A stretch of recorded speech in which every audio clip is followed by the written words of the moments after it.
Party గీత దాటుతున్న ఎమ్మెల్యేల్ని control చేయాల్సిన బాధ్యత ఆయా జిల్లాల ఇన్ఛార్జ్ మంత్రులదేనని ముఖ్యమంత్రి చంద్రబాబు స్పష్టం చేశారు. ఆ విషయాన్ని మంత్రుల్లో చాలా మంది మర్చిపోయినట్లున్నారని ఆయన క్లాస్ తీసుకున్నారు. జిల్లాలో రొటీన్ పాలనా వ్యవహారాలు చూసుకోవడానికి ఇన్ఛార్జ్ మంత్రులు అవసరం లేదని, దానికి కలెక్టర్లు ఉన్నారని ఆయన అన్నారు. ఇన్ఛార్జ్ మంత్రులు పొలిటికల్ మేనేజ్మెంట్, కూటమి పార్టీల మధ్య సమన్వయం వంటి అంశాలపై ఎక్కువ దృష్టి పెట్టాలని ఉద్బోధ చేశారు. ఇన్ఛార్జ్ మంత్రులకు ఆ జిల్లాల్లోని 7 ఎమ్మెల్యేలపైన నియంత్రణ లేకపోతే ఎలా అని సీఎం ప్రశ్నించారు. మంత్రివర్గ సమావేశాల్లో అజెండా అంశాలపై చర్చ ముగిశాక ఇటీవల శాసనసభ సమావేశాల్లో కొందరు ఎమ్మెల్యేలు ప్రభుత్వాన్ని ఇరుకున పెట్టే విధంగా ఇష్టానుసారం మాట్లాడ్డాన్ని ముఖ్యమంత్రి చంద్రబాబు ప్రస్తావించారు. కొందరు ఎమ్మెల్యేలు తెలిసో తెలియకో పరిధులు దాటి మాట్లాడారని ఆయన అన్నారు. అలా జరగకుండా చూడాల్సిందే ఇన్ఛార్జ్ మంత్రులే అని స్పష్టం చేశారు. శాసనసభ సమావేశాల్లో ఫ్లోర్ మేనేజ్మెంట్ చాలా ముఖ్యమని తేల్చి చెప్పారు.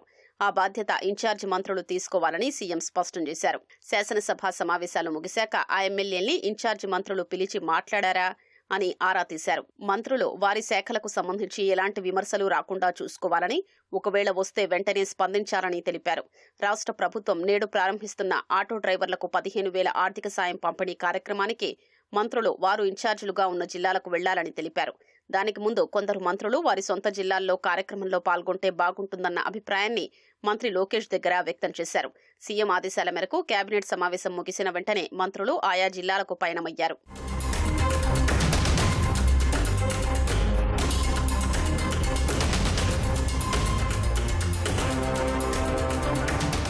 కేంద్ర ప్రభుత్వం అమలు చేస్తున్న పూర్వోదయ పథకంలో ఆంధ్రప్రదేశ్ను కూడా చేర్చడం వల్ల రాష్ట్రంలో ఉద్యాన, ఆక్వాకల్చర్ రంగాలకు చాలా మేలు జరుగుతుందని సీఎం వెల్లడించారు.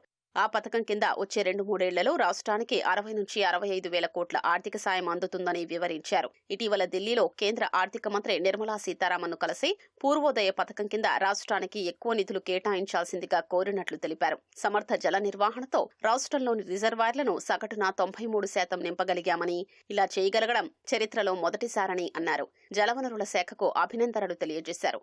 పురపాలక, పట్టణాభివృద్ధి శాఖ రాష్ట్ర ప్రభుత్వంపై పెద్దగా ఆర్థిక భారం పడకుండా కన్సెషనైర్ హైబ్రిడ్ యాన్యుటీ నమూనాలో వివిధ ప్రాజెక్టులు చేపడుతోందని, మిగతా ప్రభుత్వ శాఖలు కూడా ఇలాంటి వినూత్న విధానాల్ని ఆలోచించాలని సీఎం సూచించారు. విజయవాడలో దసరా ఉత్సవాల్ని అద్భుతంగా నిర్వహించారని, ప్రతి నెల ఒక్కో నగరంలో ఇలాంటి కార్యక్రమాలు చేయాలని తెలిపారు. స్థానికంగా వచ్చే ఉత్సవాలు, పండుగలతో అనుసంధానం చేస్తూ ఈ కార్యక్రమాలు చేపడితే బాగుంటుందన్నారు. సింహాచలంలో చందనోత్సవం, తిరుపతిలో పద్మావతి అమ్మవారి బ్రహ్మోత్సవాలు వంటివి జరిగే సమయాల్లో ఆయా సందర్భాలకు తగ్గట్టుగా ఇలాంటి ఉత్సవాల్ని ప్లాన్ చేయాలని సూచించారు.